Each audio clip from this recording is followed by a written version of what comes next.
భారత్పై 25 ఏళ్ల కుట్ర, టార్గెట్ 35 ఇయర్స్, ఇంకా మిగిలింది 10 ఏళ్లే.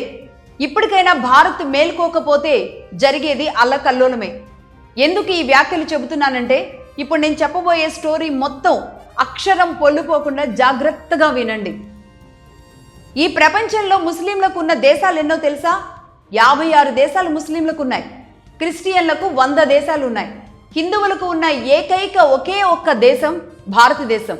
ఉన్న ఈ ఒక్క భారతదేశాన్ని కూడా ఎట్లా నాశనం చేయాలా అని కుయుక్తులు పన్నే శక్తులు దేశం బయట గోతికాడ నక్కల్లా కాపు కాచున్నాయి. ఆ నక్కలకు తోడుగా దేశం లోపల ఇంటి దొంగలు, విశ్వాసం లేని సునకాలు, వీళ్ళిద్దరూ కలిసి భారత్ని ఎట్లా ముంచాలా అని పెట్టుకున్నదే టార్గెట్ 35 ఇయర్స్.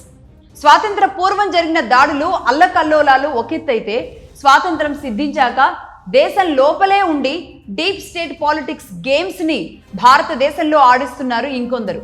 అఖండ భారత్ నుంచి మన రాజ్యాలు, మన సంపద ఒక్కొక్కరు ఒక్కో రకంగా దోచుకుపోయిన తర్వాత అన్నీ పోగొట్టుకున్న మనకి మిగిలిందేంటో తెలుసా?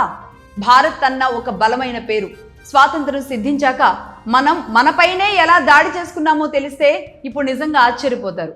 డాక్టర్ బిఆర్ అంబేద్కర్ భారత్ని ఒకే రాజ్యాంగం కిందకి తీసుకొచ్చారని చెప్పినవన్నీ కూడా కల్లబొల్లి కబుర్లే. రాజ్యాంగ నిర్మాత డాక్టర్ బిఆర్ అంబేద్కర్ పేరును అడ్డం పెట్టుకుని ఆయన కళానికి ఒక కళ్ళెం వేసి ఆయన కళ్ళకు గంతలు కట్టారు. ఈ నిజాలు తెలిస్తే బహుజన భగవంతుడుగా అంబేద్కర్ని పూజించే వాళ్ళ కళ్ళు ఎరుపెక్కుతాయి. ఏక్ దేశ్ మే దో ఖానూన్ హై అంటూ ఉంటారు. నై నై, 3 ఖానూన్ హై. ఏక్ దేశ్ మే 3 ఖానూన్ హై. భారతదేశంలో నడుస్తున్నది 3 చట్టాలు. ముస్లింల కోసం పర్సనల్ లా బోర్డు, షరియా చట్టం, క్రిస్టియన్లకు సంబంధించి కెనాన్ లా అంటారు 2వ చట్టం. ఇక భారతీయులు మాత్రమే ఫాలో అవుతున్నది అంబేద్కర్ చట్టం, అంబేద్కర్ రాజ్యాంగం. ఇక్కడి నుంచే మొదలైంది మన పరిస్థితి, మన దుస్థితి.